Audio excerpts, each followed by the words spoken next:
beautiful house. Over there is the pink. Pink.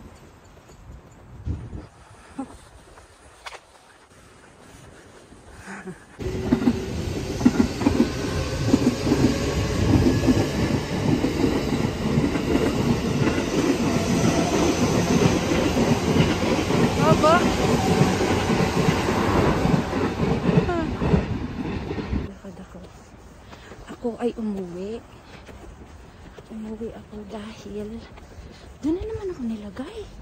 Ayan, kalokay ni. Yeah. Read na ako. Paano ba naman nilagay na naman ako doon sa kung saan sumakit ang balakang ko. Ngayon, kaya mula Osaka Station, lalakad ako pa uwi hanggang Hamura Station. Ganon kalayo.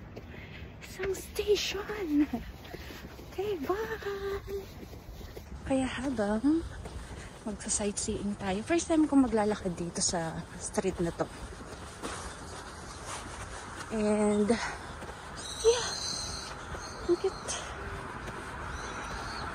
Wala ka talaga masyadong makikita ang dumi. Kakatakot nga lang kasi yung mga sasakyan. Ayan lang yung dadaanan mo. Diba? So, nakakalahati na tayo. Medyo kalahati. Yan. Dito maganda dito. Pag may train. May pink na naman na bahay. Ang cute. Ang cute ng garden niyo. Ay, cute kayo siya.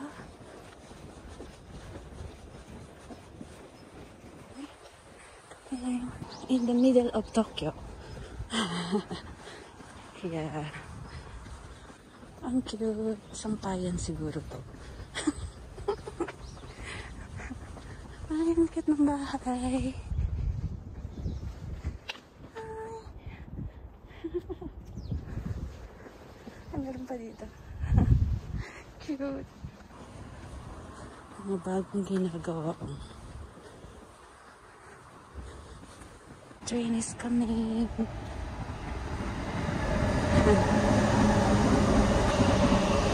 Overpass pala dito. Ngayon ko lang ito nakita. Doon. Talagang nararamdaman ko na sumasakit ang tuhod ko dahil ito ay pababa.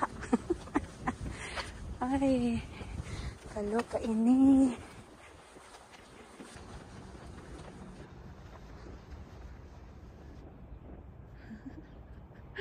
May pink na naman dun, no? Na house. Ang cute. Uitil talaga siya, oh. At na ako nakita. Sino nagtapon niyan? Linis eh. Doon, pataas kasi. Kaya, ayan, sumakit na ang tuhod. Tapatag na ng konti. Cute naman yung pepine. Medyo malayo na nalakad natin.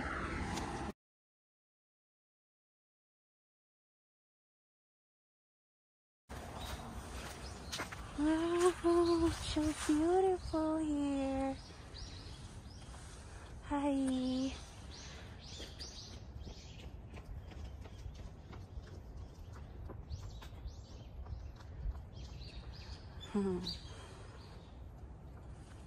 So beautiful.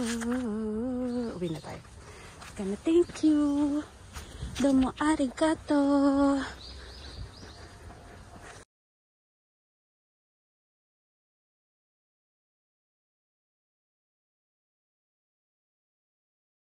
This is a beautiful place.